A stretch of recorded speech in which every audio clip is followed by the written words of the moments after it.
It's really the key elements on the spiritual path, and there's 3 of them I'll focus on, that really are key to this evolutionary unfolding of consciousness. And what I'd like to do is frame it in terms of a story that I've always loved from the Upanishads. It's an ancient teaching story from India, and periodically I pull it out and review it myself and then like to share it with those that are listening. And this is a story about a son of a rich merchant, and his father was very, very miserly. And when his father was making donations in order to receive a gift from the gods, his son noticed that he was donating only the cows that were old or blind or lame. In other words, he was a cheap guy. And so he challenged his father publicly, and in his father's shame and anger, his father said, "I give you to Lord Yama," that's death. Go to hell, basically, is what he told his son. So Nachiketa took his words in a very concrete way, and he went out searching for Lord Yama.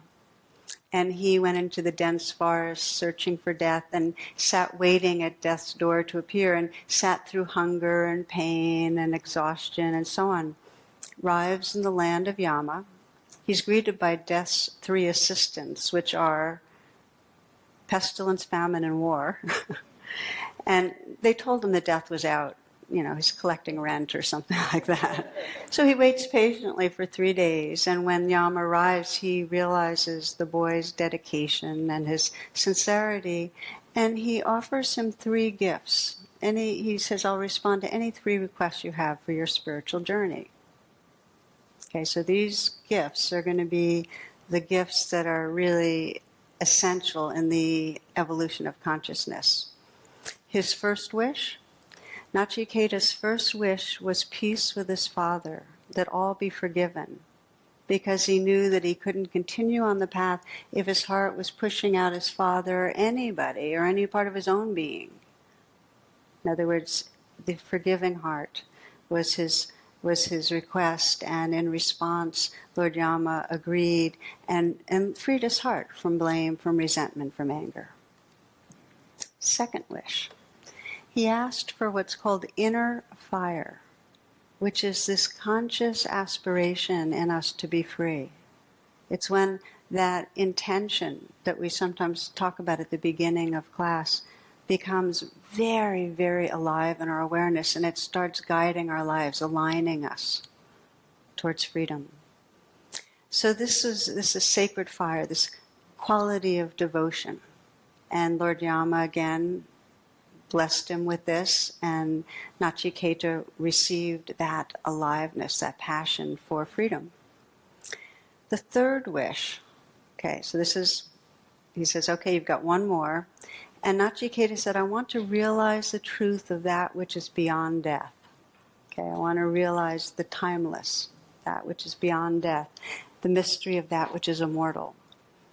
And Lord Yama was surprised. He said, this is your last boon. You can have anything, beautiful maidens, chariots, fast horses, palace, but Nachiketa was not easily derailed. He knew what he wanted, So he said, nope, won't all these things eventually return me right to your kingdom?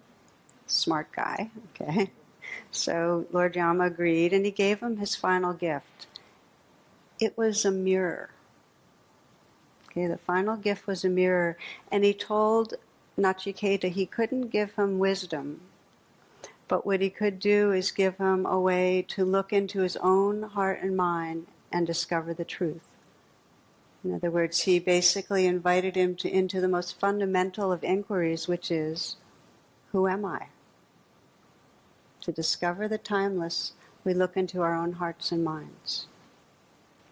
So as the story goes, Nachiketa gazed into the mirror. He entered into this inquiry, and in time all delusion fell away, and he saw the radiance and the purity of his being. So he realized his timeless essence, that beingness, and he was free. So this is the story of Nachiketa, and so we'll follow this story together.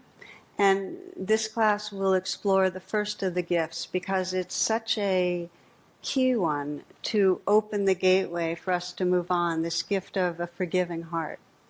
And then in the next class, we'll explore the second and third of the gifts. So now the story starts with disillusionment.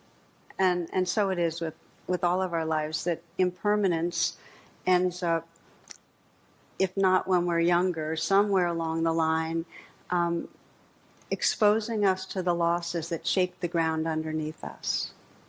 So for Nachiketa, he had lost some dear friends, and then he had this sense of betrayal, that his father wasn't who he had thought his father was. So that was his disillusionment. And we each have our wake-ups, where in some way Lord Yama appears. We sense, oh, mortality, this body's going to go, those that I love, divorce, custody, health, whatever it is, we get that it's very uncertain, and that we are living in that insecurity. So it happens to all of us. And then the big inquiry is when, even for many, the deepest are the betrayals, such as what Nachiketa experienced, where our trust is really shaken.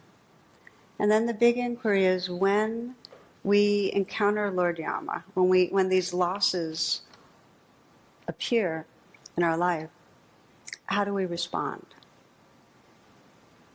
And one way we respond, and this is where we get into kind of the evolution of consciousness, is from our most primitive, instinctual, reptilian brain, the limbic system, where we go immediately into reactivity, and it's fight, flight, freeze. And what that translates to for many of us is that when we're wounded, when we feel hurt, we look for causality. By the way, our nervous system is designed to do this, that when something is painful, we look for the cause and we go into blame. I mean, that is our mode. We in some way react wanting to either fight that thing or get away from it.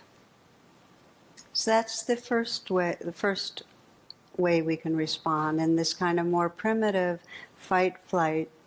And what it does is it solidifies our identity as a separate, victimized self in some way.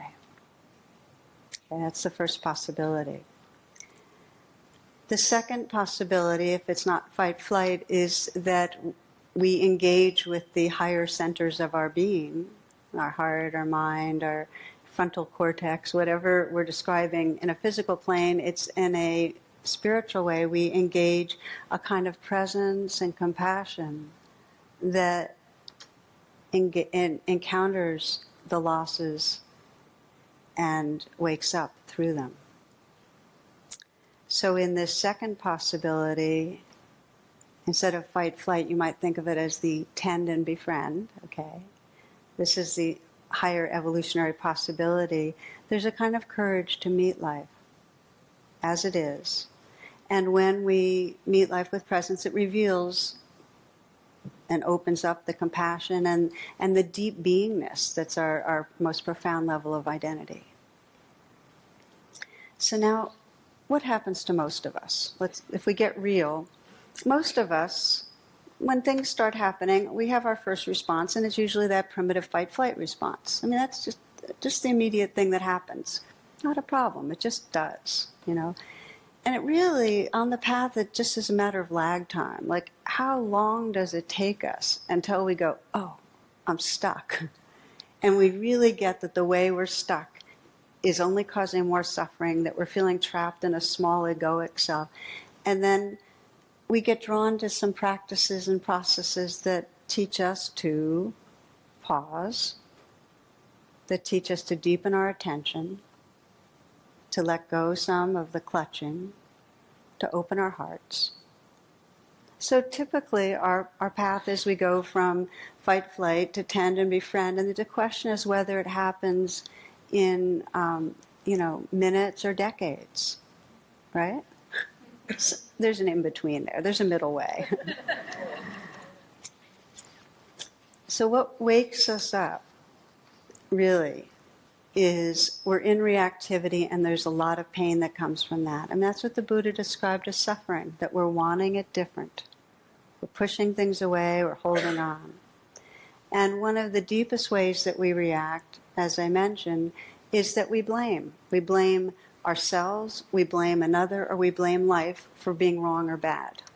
So that's the place we're paying attention to tonight, is when we react by going, this is wrong or bad, and it's you, or it's me, or it's life.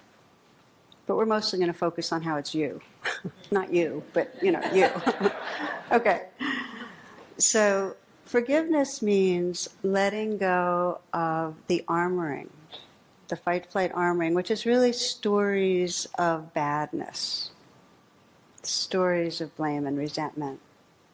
And for Nachiketa, that wisdom to forgive, it came out of just getting impermanence, that if he wanted to continue on the spiritual journey, he had to be able to free his heart.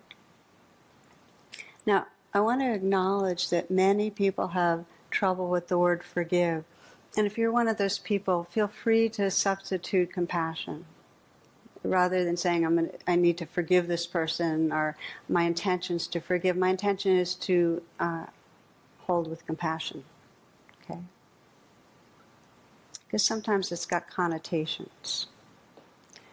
So, an important and ongoing inquiry to launch us on this kind of exploration is really, how am I creating separation in my life?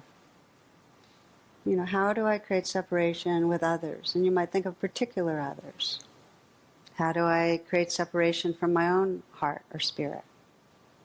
So we start looking at ourselves, like, how do I create separation from myself? And we start noticing on some level that incessant inner dialogue that's always haranguing ourselves, that in some way has the message of not enough. And if we kind of look, we have this idea that we should be further along than we are. We have an idea, this map in our mind of how we should be. And because most of us that are listening or that are here have some appreciation for spiritual unfolding, that too becomes a map that we're trying to get somewhere. That I should be more mindful, I should be less reactive, I should be more equanimous, I should be more loving. I mean, how many of us have deep down the sense that we should really be more loving than we are? You don't have to raise hands on that one. But you know what I mean.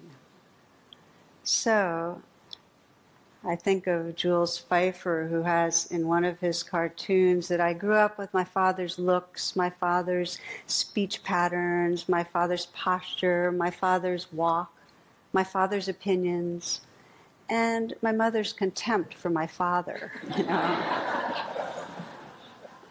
know how we internalize stuff. And sometimes it's as deep as we're really at war with ourselves. There's a sense of this is fundamentally flawed. It's like one person told me, therapist saying these to his client, well, these feelings of inadequacy are common amongst the inadequate. So we create separation from ourselves, and we create it from others, in our critiques and our ways of trying to control, ways we threaten, the ways we withhold affection so they fit we want people to cooperate with us. And when I talk about forgiveness or compassion tonight, I'm not just talking about the big betrayals, although I'll mention some about them. I'm also referring to the ongoing habit so many of us have, whether it's with a partner or a sibling or a parent or a child, of just being resentful for the little ways that person does not make us feel good about ourselves or cooperate with our ideas of how they should be. The littler ways. How someone drives, or the way they just overate, or the way a colleague is doing their job, or the way our child's relating to chores. But there's some hardening of the heart that happens without us noticing, so we're really not so tender and not so available. Now, just to pause and say that hardening develop when we feel hurt, and then now I'm kind of flipping back to the larger injuries. The aggression and unforgiving quality of the heart is part of the way we're designed. I mentioned fight, flight. And one of the things we do is when we are blaming and aggressive and so on, we add the second arrow of I'm bad. it's very hard to work on compassion and forgiveness if it's coming from a sense of, I'm bad and I should be different. So that's the first place to pay attention. That, you can really feel how biological it is, that anger and resentment comes up in a flash. Like, what happens when you're cut off by a car on the Beltway? It's not like your personality or ego went, I'm feeling in a bad, grouchy mood, I'm going to get angry at this person. It just like flares up, Or you can notice in a relationship how easily when someone seems to be criticizing or judging, how quickly we go into feeling hurt, insulted, or angry. It's not like we're thinking it through.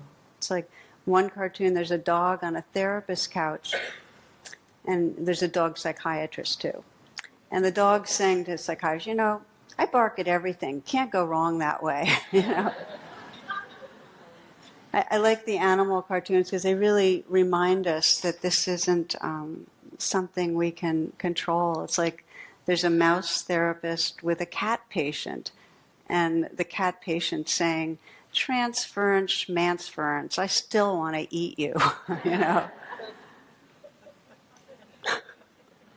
You get the idea that forgiving, that meeting life with compassion, it's an evolutionary capacity, and we're pretty designed to first get into the reactive phase of fight-flight.